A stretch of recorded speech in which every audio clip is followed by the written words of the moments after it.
The Lord's good. Amen. Napakabuti po ng Panginoon. Salamat po sa ating kapatid. Salamat po sa awit at sa mensahe na inarating po sa atin. So sa pagkakataon po ito, handa po natin ating mga puso dahil meron pong mensahe ang ating Panginoon. The Lord has a message to each and every one of us. Tailored for you. Tailored for you, Miss Pretty. Tailored for each and every one of us. Amen. So napaka-familiar po, no? Bakuran mo, linis mo. Sa MMDA mo yata, no? Harap mo, linis mo. No, sa MMDA, pag nasa Manila po kayo. But, meron pong mensahe ng ating Panginoon. Meron pong mensahe ng ating Panginoon. Familiar. Pero, ibibigay po sa atin ng Panginoon in the spiritual level. Amen. So, makinig po tayong lahat. Internalize po natin. Enjoy yung message po ng Panginoon sa gabing ito. Tinatawagan mo po ang ating pastor, Pastor Marvin Aguilar. Praise the Lord. Good evening po sa bawat isa. Sabi nga ng ating kapatid, literal, nakikita natin, alam naman natin napakadumi at bakuran mo. Natigit sa lahat po, nagpapasalamat po ako sa ating Panginoon dahil sa naging successful po yung operation. Pagdating pala sa operation, when it comes in yung salitang operation, kabado, tense, kinakabahan, lahat nandoon na, So, lagi kang humihihi, kung ano-ano yung mga, di ka makatulog, di ka So, parang may-stress ka. Hanggang sa isang binigyan na ako ng Valium. Valium siguro yung binigyan nilang 2 tableta sa akin. Sabi niya, pampakalma daw yun. Sabi ko, okay lang. 5 o'clock po, ginising na ako ng madaling araw. Pero actually, gising ako. Pero ginising ako. Nagtutulog-tulugan. Kasi nainip ako sa oras. Dahil mula po 11 o'clock ng morning ng Monday, nandito na ako. And then yung second day, nandito na po yung Kasi hindi ka rin, sa hospital po talaga napakahirap Kasi laging mayroong pumupunta doon. Oras-oras yata may nag-check doon sa iyo. So hanggang po sa isang alas 6, naligo na ako lahat-lahat po. At dumating pa lang po yung stretcher ng 10:30 ng umaga. So, dinagay na po ako doon. Nakita ko yung totoo pala yun. Yung kisame, nakikita mo, tsaka yung ilaw, yung guwagan ko. So, nandun na po ako, nandun na lahat. So, hanggang doon nandun ako sa waiting, sa operation, nilagay po ako ng swero, sinaksakan ng yung anesthesia. And then, sabi ng doktor, nakita ko lang are you okay? Hindi na po ako nakapag-okay nung nilagay nyo. Hindi ko na hindi ko na napil lahat. Lahat na kung ano yung nilagay ng tubo o lahat. And then, pagkagising ko po, alas 2 na nandun na ako sa recovery, ginising na ako. Eh, so, nung sinabi ko doon sa kakain na ako, sabi nila, you can go. Huh? Sabi ko, no, you cannot drive. I feel dizzy. No, you can go, call your brothers. Eh, yun naman po mga kapatid ko dumating, 2 sasakyan doon, dala nila. Sabi ko, yung sasakyan ko, paano? Iwanan na lang natin, Brad. Sabi ko, hindi, magdadrive ako. Sanay ako dyan. Thank God, nakarating naman po ako dito. Nung pagdating ko saan ko ba pinahit ko sa sasakyan? So, doon pala, nakita ko kanina umaga. Alam po ninyo, ang katawang ito ay templo ng ating Panginoon. Amen. Ang katawang ito ay templo ng ating Panginoon, ang sabi ng 1 Corinthians 3:16. Hindi po ba? Ang templo ito, kung sino man ang sisira nito, ay gigibain ng ating Panginoon. Amen. So, hindi po ito related sa ating tao. Related po ito sa aking naging poly. Noong kabataan po kasi, naranasan ko yung paninigarilyo, kung ano-ano yung binubuga, parang dragon ka ba? Di mo ba? Sino nakaranas ng manigarilyo dito? Uy, kunwari. Pagkatapos na kung ano-ano yung nilalagay mo na mga sa katawan mo, mga chemical hanggang sa mga drugs. Amen po ba? So hanggang yun nga, nangyari po yung hindi pinaasahan. Nag-block po yung polyp dito. In 8 years, hindi ko po naaamoy ang aking bahay. Hindi ko siya naaamoy hindi ko na-appreciate yung binibigay rin yung pabango sa akin. Pag ginano ko, mabango ba? Ang hirap. Ang hirap, kahit sa pagkain. Kumakain ka. Masarap ba lang? Pero noon pong talagang doon ko palang na-appreciate yung pagkain. Noong Friday. Yung mga kinakain ko ngayon, na-appreciate ko na. Amen. Pabango. Mga pabango nyo, naamoy ko. Oh, pag mabango ka, napapaganyan ako. Pag wala ka pabango, pabango nito. Hindi po mababango kayo lahat. Amen! Praise God! Palakpakan po natin ang ating Panginoon. Isang umaga po na ako'y nagwawalis. Walis ako. Bata pa po ako noon. Bata pa ako. Sabi ng aking lola, Apo! Hoy! Saan ka? Dito yung ating bakuran, hindi dyan.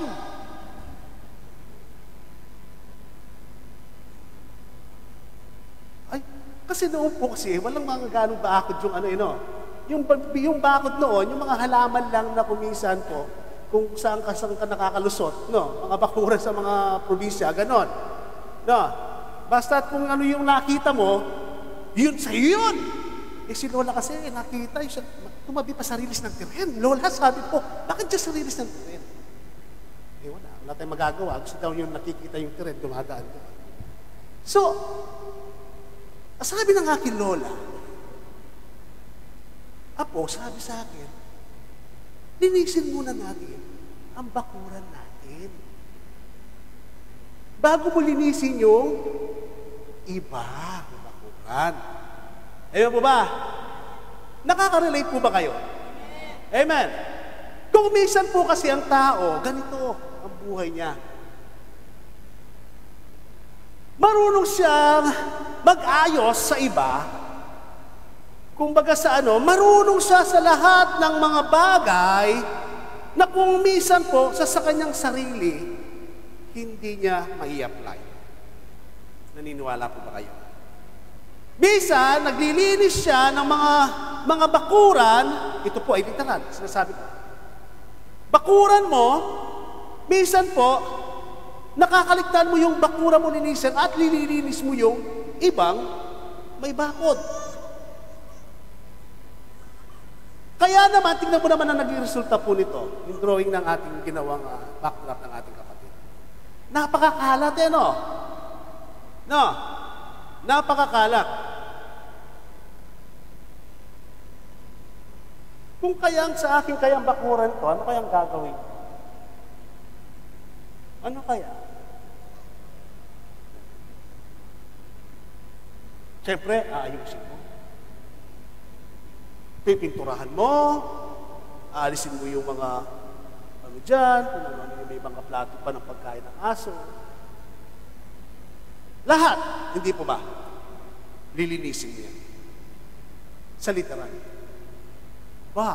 Spiritually, mayroon pong nasabi sa Bible, si Pablo. Alam po ba ninyo kung ano yun? Hindi niyo pa alam. Hindi pa. Malalaman ninyo.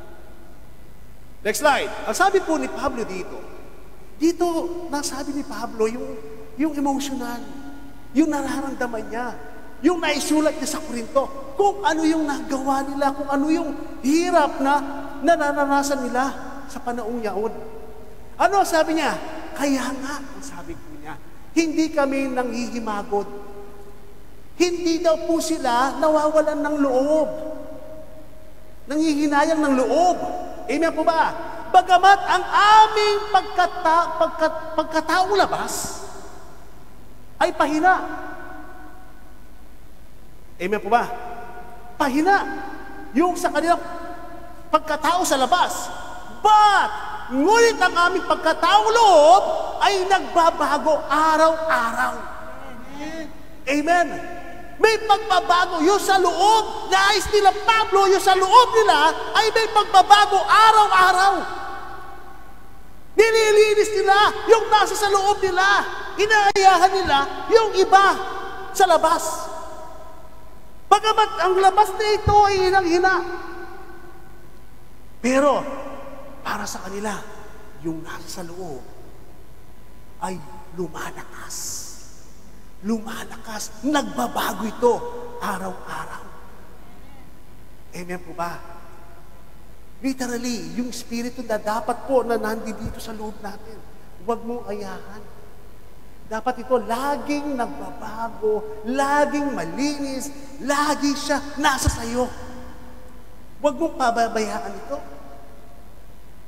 Amen po ba? Yan ang nais nila Pablo. Yan ang gusto ni Pablo. Nararamdaman niya sa kanyang pagkatao. Amen po ba? Kayo po ba? Baka nanghihina na yung katawan nyo. Hinang-hina pa yung sa loob nyo. Kaya anong resulta sa'yo? Gulantay ka. Amen po ba? Wala ka. Hindi ka na makatayo. Hindi ka na makaano. Wala. Pero yun ang nais ni Pablo. Yung nasa sa kanya, sa loob niya. May paglilinis at may pagbabago. Araw-araw. Amen po ba? Amen. Tingnan po natin dito sa senaryo ng Matthew. Is it Matthew, kapatid? Tingnan nga natin. Matthew, siguro ito, yung verse na ito, hindi po iba sa inyo.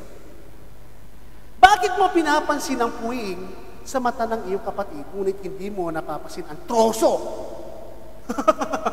Troso! Nakikita mo puwing sa iyong kapatid, pero yung sa iyo pala, troso. Alam po ba ninyo yung mga mapagpuna, hindi po ba? Yung mga criticism ba yun? O sinasabi mahilig magpuna, sabi nga ng ating kapatid yung sa kanyang mensahe noong Friday. Hindi po ba? Mapamuna.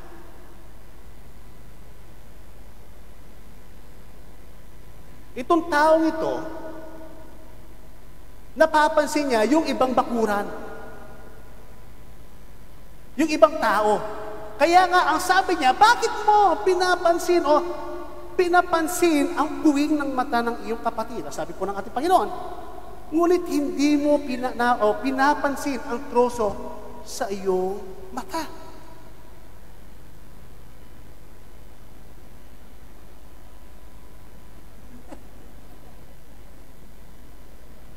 Walang muta. Naghahanap ako ng muta. Amen. Hirap po pala. Ano daw sa English ng muta, sabi ni brother? Morning glory. That's a morning glory. Isipin mo, napapansin mo, ano kayo sabihin? Napapansin mo yung maliliit na mga ginagawang mga kamalian ng iyong kapatid, pagkus ikaw mismo, hindi mo alam yung mga pinaggagawa mo. Mas grabe pa pala doon sa kapatid na yun. Troso eh. Di ba lang sinabi na kaoy na maliit? Hindi ba lang sinabi na kung ano lang? Ang laki ng troso po. Troso.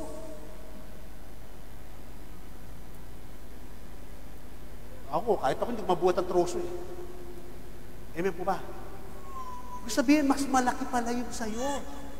Ikaw, puna ka ng puna sa kapwa mo, pero bagkus ikaw, hindi mo alam, may mas mabigat ka palang dala-dala. Troso! Laki nun. Sa kanya, kuwing lang. Amen po ba? So ano po sabi dito sa 4? Paano mo masasabi sa iyong kapatid, halika, halika, halika, halika, halika, halika. Aalisin ko ang puwing mo. Amen? Napakaganda po, ano? Halika, mag-a-advise ka eh, no? Mag-a-advise ka, halika kapatid. Halika, ganito ha. Alam mo, ganito, ganyan, ganyan, ganyan. Ay, huwag kang iinom na alak, huwag kang manigarilyo, huwag kang ano. Amen? Gayon, troso ang nasa mata mo. Nag-a-advise ka, mas ikaw pala, mas masahol ka. Siya painom-inom lang, paninigarilyo. Ikaw hindi. ABS-CBN. Alak, babae, sugal, ano ba yung ABS daw, ABS-CBN. May ibig sabihin niya, wala. Alak, babae, sugal, yung C, ano po yung C? Ha? Sino po ba yung sigarilyo ngayon sa spelling? Sige na nga, pabaya. Amen. Cigarette, cigar. Nakalusot ka. O yung B na naman. May babae na. O bading naman. O sa S na, sige, sabog eh. Di, ikadaro na sa iyo eh. Ikaw, puna ka ng puna sa ginagawa ng maliit na ginagawa nito. Bagkus, ikaw, mas grabe pa. Troso eh. Amen po ba? Mapagkunwari. Sabi ng Bible, mapagkunwari. Alisin mo muna ang troso na nasa iyong mata at sa gayoy, makakakita kang mabuti at maalis mo ang puwing ng iyong kapatid. Meaning, linisin mo muna yung sayo bago ka muna sa kapwa mo. Is it okay lang? Okay lang. Amen po ba? Kaya nga, may kanta yung ano eh. Kung ano ang di mo gusto, huwag gawin sa iba. Bakit ganun ang boses ko? Lumamig po ba? Malamig lang po panahon. Ganun po yung nangyari. Bago tayo magpuna sa iba, linisin muna natin yung sarili natin. Amen po ba? Linisin muna natin. Bago mo ito pagsabihan. Amen po ba? Magulang tayo. We are the parents. Sa anak mo, pwede mo ba siyang pagbawalan na huwag manigarilyo kung ikaw ay mismo naninigarilyo? No! Sabi ko nga, noon, panahon nila dad dito, hindi ako pinapabayaan ng mga babae ako. Nag-uwi ako ng babae, alam naman ni dad na mayroon akong asawa na sa Pilipinas, but pag mag-uwi ako ng babae, bakit hindi ako binabawalan? Bakit walang advice? Nasasabihin, anak, huwag mong gawin yan. Wow naman! Isang araw, si Doc, yun, nahuli.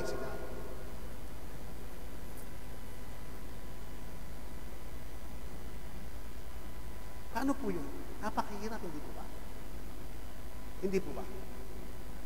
Huwag mo sabihin sa anak mo, huwag kang manigarilyo, huwag kang magsugal, huwag kang uminom ng alak, huwag kang mag-drugs, kung ikaw mismo, ganun ang ginagawa. Anak, magsimba ka naman. Kung ikaw mismo, ikaw na magulang, hindi ka nagsisimba.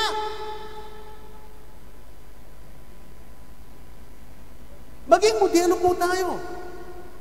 Linisin natin ang ating bakuran, meaning ang buhay mo muna ito. Ang sabi nga ng ating kapatid na si Pablo.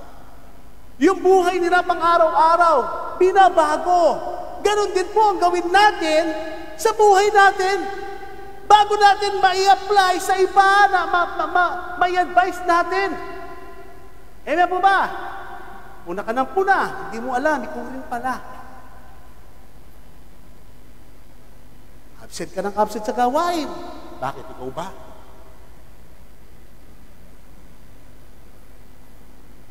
Nakakapagsalita ka kung minsan na gano'n, hindi po ba? Lagi kang late, ikaw ba? So bago po tayo ayusin mo muna yung sarili mo. Amen po ba? Amen. Amen. Manalamin ka muna, manalamin ka.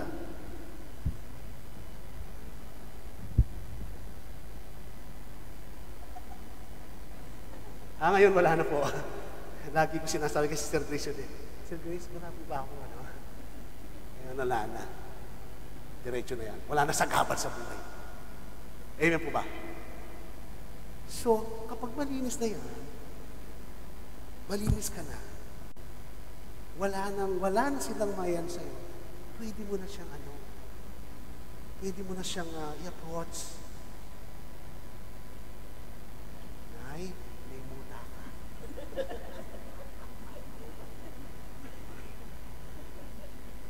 Amen po ba?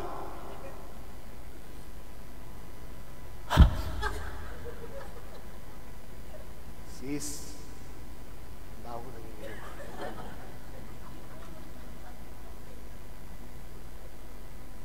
Amen po ba?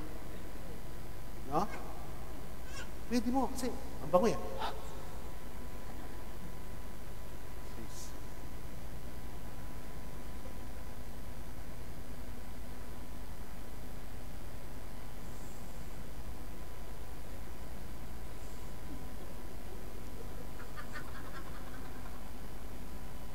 Sis, kailangan mo na Rexona. Amen po ba? Baka sasabihin sa'yo sinasabi mo pag Rexona, ikaw nga dyan Dalawa yung amoy ko Dalawang kilikili, ikaw isang kilikili lang. Kasi nakalimutan pa na mag-Rexona sa pagmamadali pumunta ng church. Ito namang isa, hindi talaga nakapag-Rexona. So, sa buhay po natin, bago tayo po muna, before we punay. What is that punay? Criticize. Yan. Akala ko punay.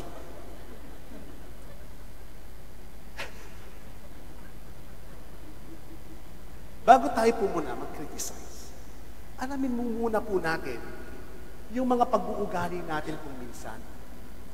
Yung buhay na ito. Amen po ba? Ano mo muna? Siyasatin mo muna yung buhay mo. Iano mo talaga siya. Kung sa pag-aralan mo, maigi. Hindi po ba? Kaya ako ayaw ko yung magpuna. Baka isang araw, ikaw naman ang punahin. Hindi po ba? So dapat linisin ko muna ito. Linisin ko muna ang buhay na ito. Linisin ko muna ito. Para naman sa isang araw. Aba, Brad, sumusobra ka na. Sumusobra ka na. Amen po ba? Hindi na nakakalugod kay Lord ang ginagawa mo. Amen. Pwede mo siyang pagsabihan. Pero paano mo siya pagsasabihan kung ikaw mismo, mayroon ka? Mayroon ka pang hindi mabitawan sa buhay mo, mayroon ka pang hindi maalis sa buhay mo. Paano? Lalo na po tayo, mga padre de pamilya sa ating pamamahay o sa isang iglesia na ito. Ang sabi nga sa next slide, ngunit kung ang sino man, ito po generally, kasi sinabi ni Pablo kay Timothy, ito po yung gustong maging obispo, but ito po, we are talking about the general po ito. Ngunit kung kung ang sino man ay hindi marunong mamahala sa kanyang sariling sambahayan. Amen po ba? Paano makakapamahala sa iglesia ng Diyos? Tignan po ninyo, maraming nag-feel sa atin, sa mga kandidato. Lagyan po muna po natin sa kandidato. Amen po ba? Sa kandidato. Paano mo iboboto ang isang barangay captain o isang senador o isang presidente na hindi naman po siya marunong mamahala sa kanyang tahanan? Amen po ba? Iboboto mo ba? Magiging leader ba? Hiwalay sa asawa. Barangay captain, pero may itsura. Si Pogi. May pera. Amen po ba? Sikat. Amen po ba? Artista. Sa sambahayan niya, kung ilan na yung mga asawang nangyari sa buhay niya o kung ano mga pinaggagawa niya sa loob ng kanyang pamamahay, paano mo siyang gagawing leader? Amen po ba? Maging ikaw. Maging ikaw. O sabihin na lang natin dito tayo, kung ang sino man ang hindi marunong mamahala sa kanyang sariling sambahayan, sige, we're talking, ikaw. Ikaw. Marunong ka bang mamahala sa iyong pamamahay? Ang asawa mo ba ay napapasunod mo sa iyo? O mga kalalakihan, makinig kayo. O ikaw ay, yes, darling. Paano ka makakapamuhay o makakapamahala sa isang iglesia katulad nito? Kaya mga kababayan, kung may balak po ang asawa ninyo na magpastor, huwag naman po ninyo sila. Hindi po ba? Younger. Kailangan po, sa atin muna nagmumula yan. Amen po ba? Mga anak mo, dapat alam mo silang supilin o supilan. Amen po ba? Kaya mo silang iipunin lahat. Hindi yung si daddy, born again, si mommy, Romang Katoliko, yung anak, Iglesia ni Cristo, yung isang anak, Protestante, yung isa, kung ano-ano. Ito pang nakakalungkot, mayroon po akong isang kilalang pastor na naging kaibigan ko sa Pampanga. Siya, pastor, mismo nanay niya, sing laki ng tao ang kanyang mga Barbie doll. Paano ka makakapamahala sa isang kongregasyon na ganito, mismong nanay mo, hindi mo maisama? Paano yung mga miyembro magpupunta sa bahay nilang nanay nila? Nandoon po yung mga reporto, ubod ng laki.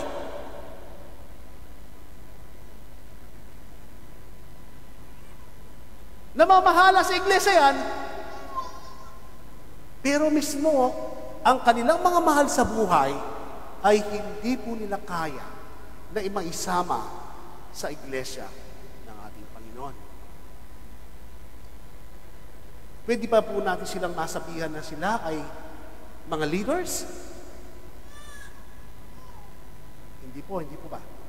Hindi natin sila pwedeng sabihin na sila ay mga leaders. Mismo sa kanila po ay hindi nila may ayos ang kanilang sarili. Bago tayo maging leader, dapat po mag-ayos muna tayo sa ating bakuran. Ayusin mo muna yung bakuran nito. Ito yung bakuran mo. Linisin mo muna yan. Asawa mo, anak mo, o kung sino yung nandito sa bahay mo, sa pamamahay mo. And then, pagkatapos po niyan, dito ka sa kabila naman. Kila mami, kila daddy, mga kapatid. Amen po ba? Mga kapatid mo, yan muna. Member po ng family yan eh. Isama mo sila. Amen po ba? Pagkatapos po ng pamilya, yung friends, malapit sa iyo. Kukunin mo yan. Amen?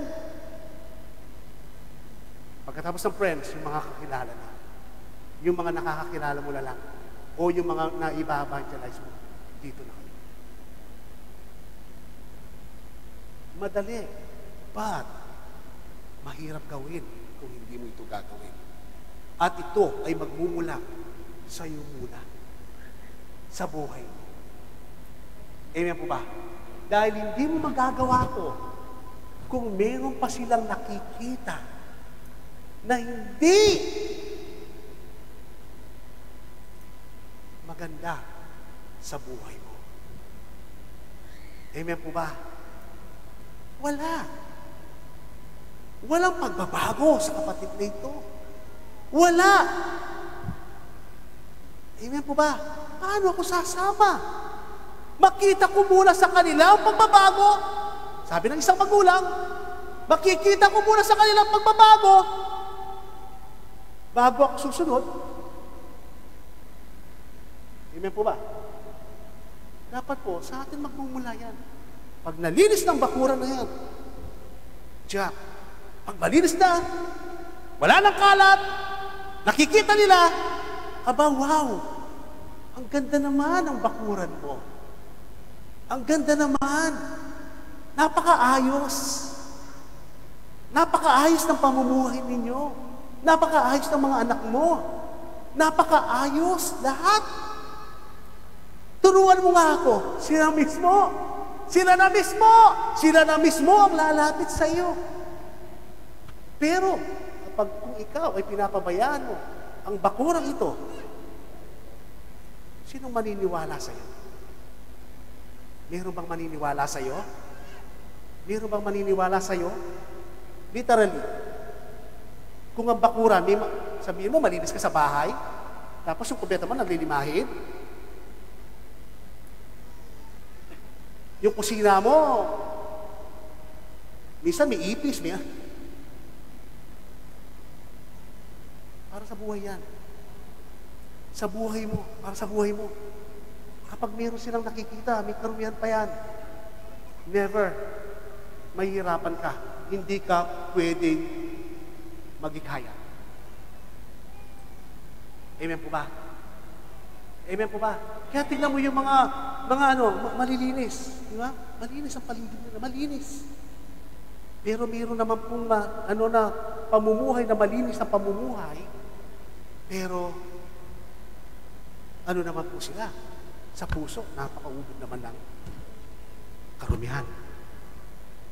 Amen po ba? Nakikita mo siya, pero pag sa loob na, wala na. May mga ganun naman po klase dito. Pero hindi po Dapat transparent, di po ba?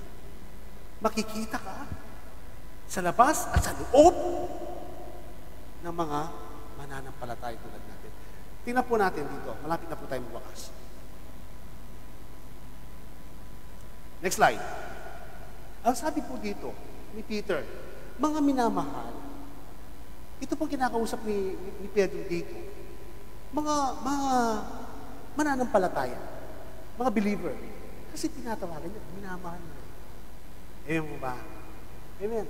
Mga minamahal, sabi po ni Peter, nakikiusap ako sa iyo. Tingnan mo, ang mga apostol, talagang mga disciple ng Panginoon, nakikiusap ako sa inyo. Bilang mga dayuhan at pansamantalang naninirahan lamang dito sa daigdig nito. Amen po ba? Pansamantala lang po yung paninirahan natin dito. Ayun yung mag-amen. Gusto niya po. Hanggang dito kayo. Ha? Yung may mga talaban na kayo sa likod, gusto niyo? Amen po ba? Pasamantala lang. Sabi na, pasamantala lang. Amen. Ayaw talaga mag-amen. Amen. Sinabi na, pasamantala. Talikuran. Meaning, talikuran. Amen. Talikuran nyo. Na ang mga mamasamang hilig ng katawan. Amen. Amen. Yung mga masasamang hilig ng katawan, talikuran na ninyo. Na naghihimagsik laban sa inyong kaluluwa. Actually, ayaw Ayaw ng spirito mo yung kaluluwa mo. Ayaw na soul mo yun Ayaw na soul mo Pero ikaw kumisan po, nandoon ka pa rin sa masamang ginagawa mo. But sometimes, tayo po ay na-born again na, sabihin, nagbago ka na, pero meron ka pa rin ibang ginagawa na hindi kaya kay Lord. Nag-struggle po yung kaluluwa niya. Amen po ba? Kaya pakiusap ni Pedro, talikuran nyo. Amen po ba? Talikuran nyo. Next slide, sa 12. Mamuhay kayo ng maayos. Ayaw nyo mamuhay ng maayos. Hindi kayo sabay-sabay. Sumasagot kayo. Mabuhay kayo ng maayos. Amen. Amen. Amen. Kasi naririnig ng Espiritu yan Pag sinabi mo sa Espiritu, Amen, yung Espiritu nalulukob sa iyo ng mga Amen ka mo. Amen.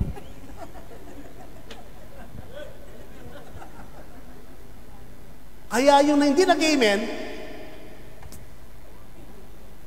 wala ka na.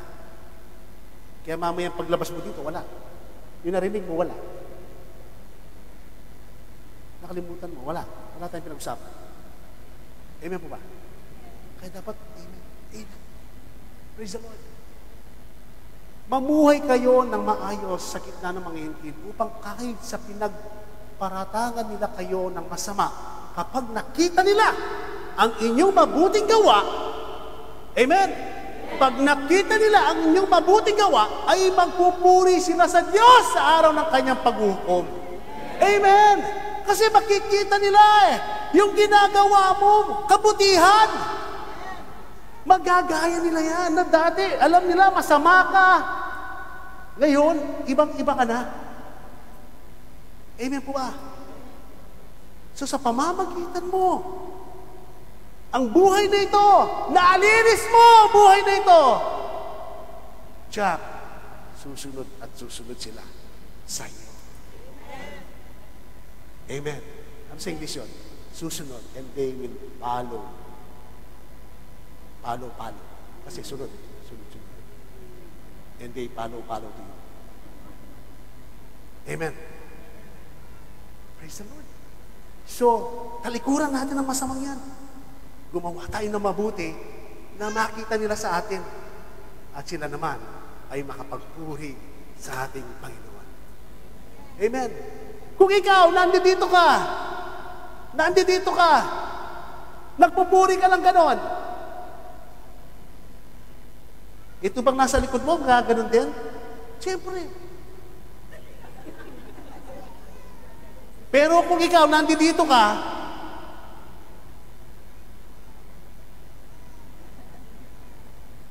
siguradong ito dito, gaganon din. Amen po ba? Amen. Totoo po yan. Amen. Kasi, nakikita ka Nakikita ka. Kaya nga po yung Friday worship natin, sabi nga, worship the Lord, dapat po, nag-start sa atin yan. Amen po ba? Tingnan mo yung si Tess ngayon. Dati nakaganon lang. Yung kasama nila Sister Tess.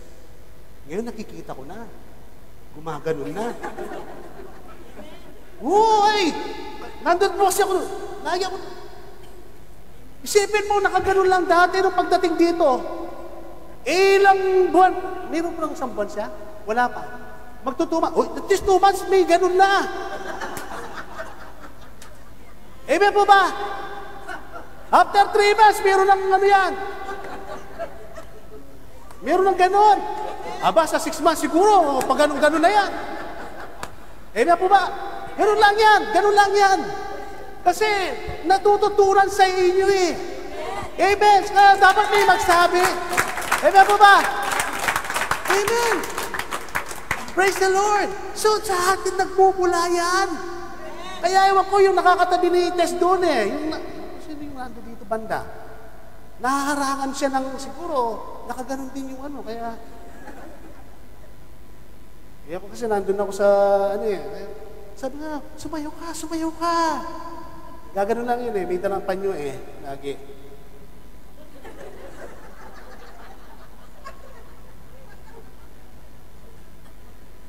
Anyway, paano po natin yan? Matuturuan natin yan. Amen. So sa atin magmumula yan. Amen. Kaya si Radok niyan, laging na praise and worship sa kanila para kahit nagluluto yun. Amen. Palakpakan po natin ang ating Panginoon. Amen. At dito po, sa 1 Timothy, ang sabi po dito, huwag mong hayahan na mamakin ka, sabi po ni Pablo kay Timothy. Nino man dahil sa iyong kabataan, dahil si Timothy po napakabata pa Siya po yung pinakabatang nag-ministry. Sa halip, sikapin mong maging, hindi nyo nakikita yun dyan, hindi kayo makasagot Sikapin, dito po kayo tumigil doon, para sikapin yung maging, halimbawa, sa mga mananampalataya, sa inyong,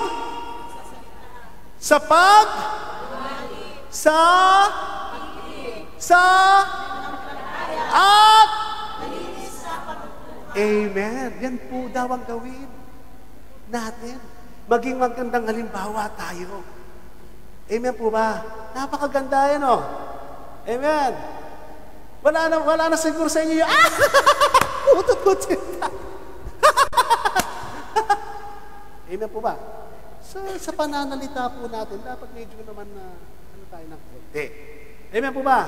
Pag sa biruan naman, pag gano'n naman, seryosan naman, hindi po ba? At huwag naman yung may mga malalaswa pa tayo na bibigkas. Dapat po, hindi na po tayo gano'n. Amen po ba? Maging magandang halimbawa daw po tayo sa mga mananampalataya na mga kasama natin, mga kapatid natin. Amen po ba? At yung mga pag-uugali natin. Amen po ba? Mga pag-uugali natin, dapat medyo hindi kayong pagdating mo sa church ay,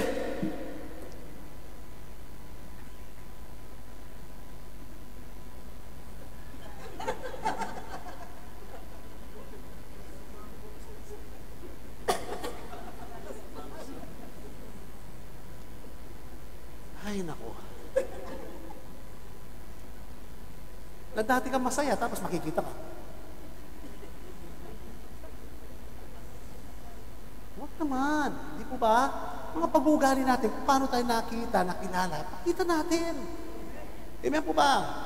Pakita natin yung mga pag-uugali niyan at hindi yung mga pag-uugali po na tubod naman ng pagkatapos po, napakasama. Hindi po ba? Pagkatalikod, yung pag-uugali. Hindi po ba may mga ganun Pagkatalikod mo, chuchismis ka. Ano siya?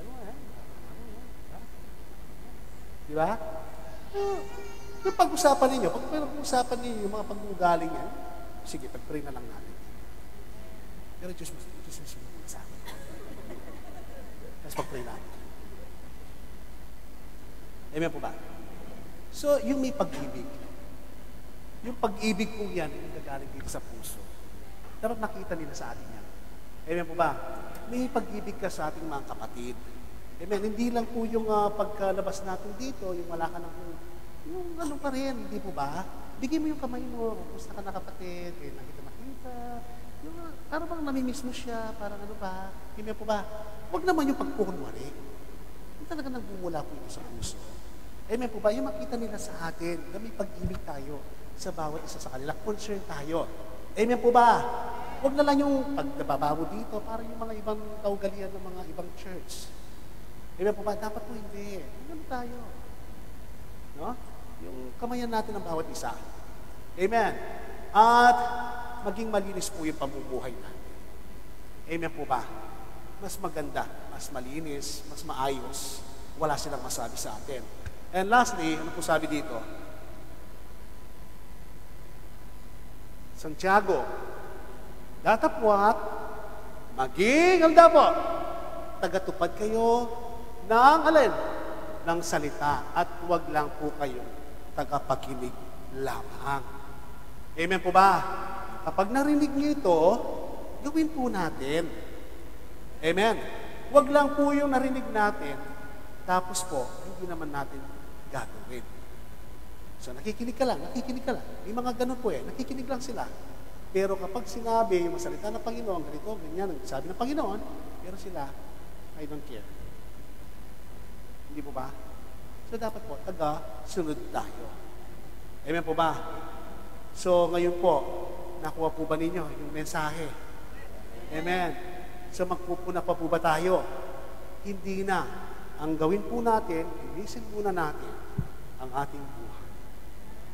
Amen. Linisin muna natin ang ating sarili ito. Linisin muna natin ang ating bakuran bago natin linisin ang ibang bakuran.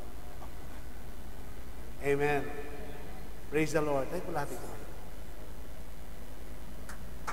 Praise the Lord.